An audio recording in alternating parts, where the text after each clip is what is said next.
One of the late additions to the lineup of attractions for Universal Orlando's upcoming Epic Universe is a roller coaster within the Universal Monsters Land.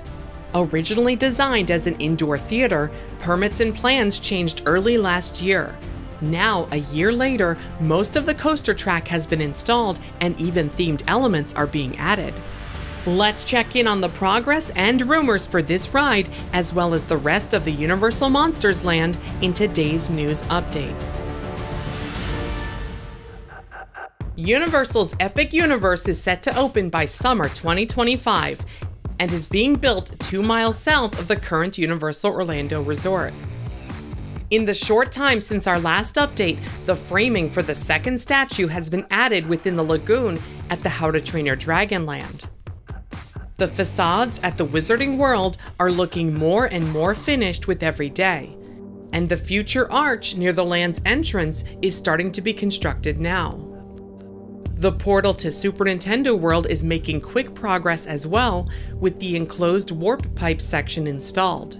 We still do believe that this entry will eventually include an escalator that will bring us from the ground level to the top of the land where Peach's Castle will be located, but we'll cover more of that in the next update. Today we are focusing mostly on the roller coaster project within the Universal Monsters Land. We were the first to report that what was originally going to be a theater attraction for this land was changed to a roller coaster instead back in March of last year.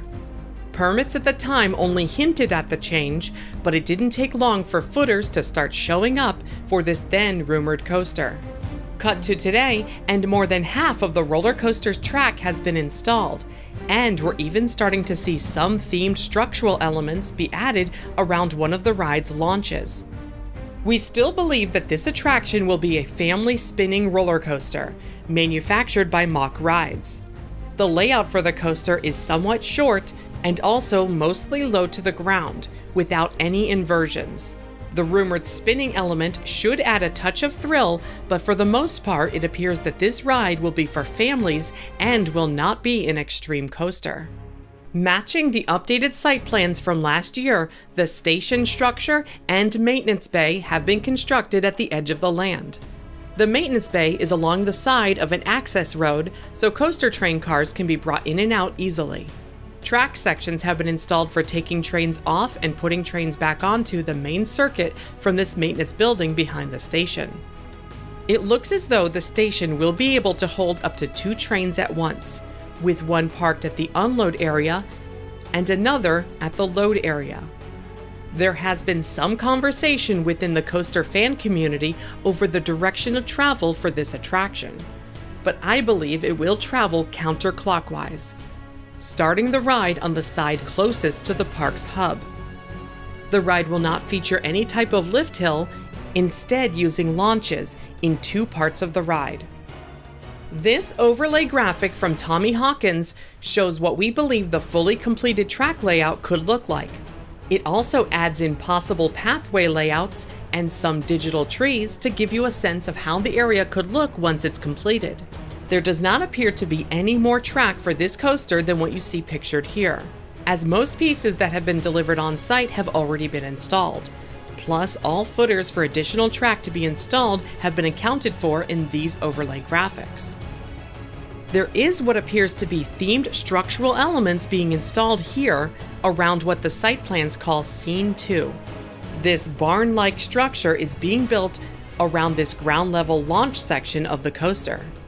Rumors have said that this section of the ride may contain some sort of scene or themed story elements.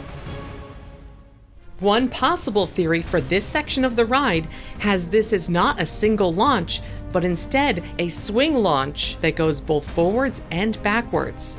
Instead of simply continuing forward, this theory suggests that the coaster train could be launched forward, but without enough momentum to continue up the next hill, causing it to fall back into the launch zone. It could then go back and forth a couple times before being finally launched with enough force to get over the hump and conclude the ride. Icebreaker at SeaWorld Orlando features a type of swing launch as an example of how something like this works. Keep in mind that this is only a theory and we may not be able to prove it until the ride starts testing with trains. If true though, it would add a little extra time to the short ride length. The queue areas, which are expected to be built within the empty space between the station structure and this scene, may still be somewhat covered, but will likely not be fully enclosed. The only enclosed structures listed in the permits are the station and maintenance building, as well as the themed Scene 2 launch. This roller coaster has long been rumored to be based on the Wolfman in some way, but so far there's not been any evidence to support that rumor. Perhaps as more themed elements are added, we'll be able to spot some hints for its theme. Looking to the other areas of the Universal Monsters section of Epic Universe, new scaffolding has shown up around the tower on the front of the main ride's facade. This large manor facade is said to have been partly inspired by the former Chateau Miranda in Belgium, which has a similar tower in front. The facade for this attraction contains the entrance and part of the queue, but the ride itself will be contained within the massive building behind it. This ride is rumored to be an indoor dark ride that will feature all of the Universal monsters, including Frankenstein, Wolfman, the Mummy, and more. See our recent Everything Epic Universe video for rumored story and technical details about this attraction.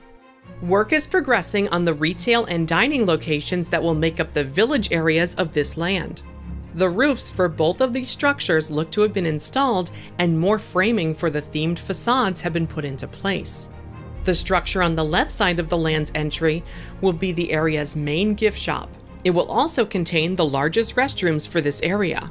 With the coaster track behind it being as low to the ground as it is, there is a good chance that most, if not all of the roller coaster will be blocked from view when walking down this village street. Located on the right side of the street, the larger of the two village structures will be the land's biggest restaurant. Permits say this upscale quick service location will have 362 seats. Walking down the winding entry street between the village facades on either side, the large chateau will be looming ahead, slightly raised above the path. It looks as though the pathways within the land are still being built as shown on the earlier site plans, with a full loop around the central area. It appears that the coaster track is raised high enough to pass over the pathway around this section of the land, so there will not be any dead ends. At the back of the land, work continues on a second quick service location. This restaurant has been rumored to be themed as a windmill inspired by the original Frankenstein film. The framing set upon its roof may be for the windmill itself, with the dining location's entrance set within a rockwork covered base. The entry portal into the land continues to receive framing for themed elements. Each of the portals into all of the lands will be similar, but with their own decorative motif featuring something related to the area that you're about to enter.